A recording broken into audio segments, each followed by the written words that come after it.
Chapter 15. Harvey leaned back against the wall, arms crossed, watching, waiting. A relatively new recruit, Jack and Amy's son, and part of the fallen suicide unit, he watched the priest with angry eyes. The way some earthfolk treated each other appalled him. Why do this? What is it about their psyche that enjoys debasing another? Jonathan, a trainee priest, had been placed on their suicide watch list and tasked to Harvey to assess and deter the man's attempt at taking his life.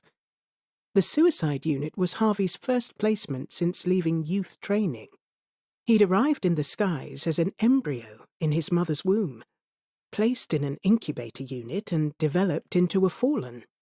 He hadn't lived as an earthfolk, but he'd studied them avidly and was proud of the work the fallen did to protect them. He wanted to make his family proud, even though his grandfather was the head of a Hell Witness warrior clan. Preventing suicide was rewarding, a good training ground for the way earthfolk energies worked. Some needed their time to be up, and that was respected, but for those that were in a momentary fug from the pressure of life, getting them past that moment of despair, giving them a second chance, was a high-five punching buzz that he loved. But one day he wanted to be like his parents, fighting major crime. This was the third religion-based threat he'd been tasked with this week. It sickened him that earthfolk trusted those in religion so easily, without question. They needed to be more aware. Not all leaders were genuine. Some infiltrated religion for their own nefarious means. He wondered what happened to the fake leaders when they passed. Were they given an especially hard time by witnesses, or were they considered stars? Speaking of the devil, Gregory wafted up through the floor in a swirl of cigar smoke and leaned against the wall beside him. Both surveyed the scene. "You don't need to be here, Gregory," Harvey sighed, not turning to acknowledge his grandfather. "I'm not going to let him die. I'm going to sort out the cause. No soul here for you today. You've made a wasted journey. Move on." Gregory put on a grumpy, sad face. "What? Not even a hello? Buzz off. I'm busy." Gregory took a long pull on his cigar and blew the smoke in Harvey's direction. The boy waved the smoke away. "Oh, such a child," he muttered. "I'm just checking up on you, Harv," protested Gregory. "Making sure they're treating you okay up there?" "Don't pretend to care," scoffed Harvey, his eyes on the priest. "It won't work. I'll never work with you. This is my place now, protecting them from the likes of you."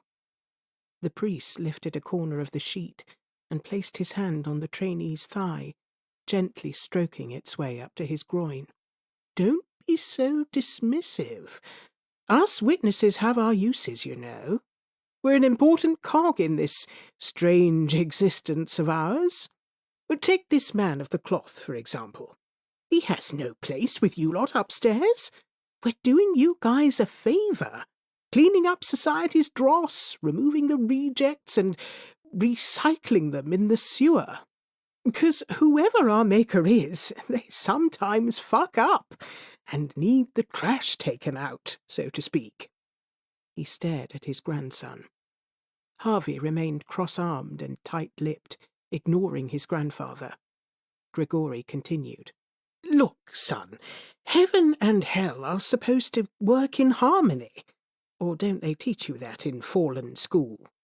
We're the yin and yang, the good and the bad, and all that blah-de-blah, blah-de-bloody-blah baloney," he sing-songed. "We're part of the circle of life, dear boy. Get over it." "Why are you here?" barked Harvey. "I don't get it. This trainee priest is a good soul. When he dies, he'll automatically go upstairs, not down to you. So why are you here?" He looked over at Gregory. "Unless you're here for the priest. But surely you have minions to oversee that job for you. By the way, you smell bad, real bad." He scrunched up his face. and wafted the stench away. "Rotting bodies do smell, my son. That's why I smoke cigars. We can't all smell of frigging roses like your lot. How's your mother? Is she behaving? I hope not." Harvey grinned. His mum never did behave. "She gets that from her mother, you know," sighed Grigori, reminiscing. "Maggie is the naughtiest woman I know. I miss her madly. But don't tell her that," he sighed. "We all have our crosses to bear." "Well, you shouldn't have behaved like a dick then," spat Harvey. Grigori grinned, turning to look at his grandson. "Who taught you that word? Your mother or grandmother?" "Dad, actually." Harvey smiled. A whimper could be heard from the bed. They turned to look at the two men. "Why are you here?" Harvey repeated.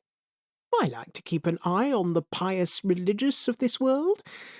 I like it when they fuck up and make your lot look like idiots, giving religion a bad name," shrugged Grigori. "But strange as it may seem, coming from hell, I don't get any pleasure in this kind of behaviour. Non-consenting sex, particularly with youngsters, abhors even me. I'll see to it that he'll end up being in the cells for a few years, being buggered on a daily basis, then chucked in the sewer's swirling moat for a slow-boiling death. Recycling at its finest," he sighed. Harvey turned to look at him, surprised.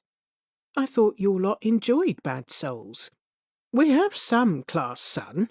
Rape and child abuse is not classy.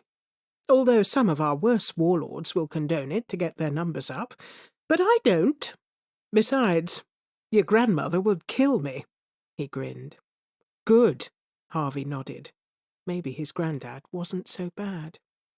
The priest started to disrobe, his snake-like voice chanting words of encouragement at the young man, still refusing to move. "Enough of this," sighed Harvey. "Sorry to ruin your day, Grandad, but no one's dying here right now."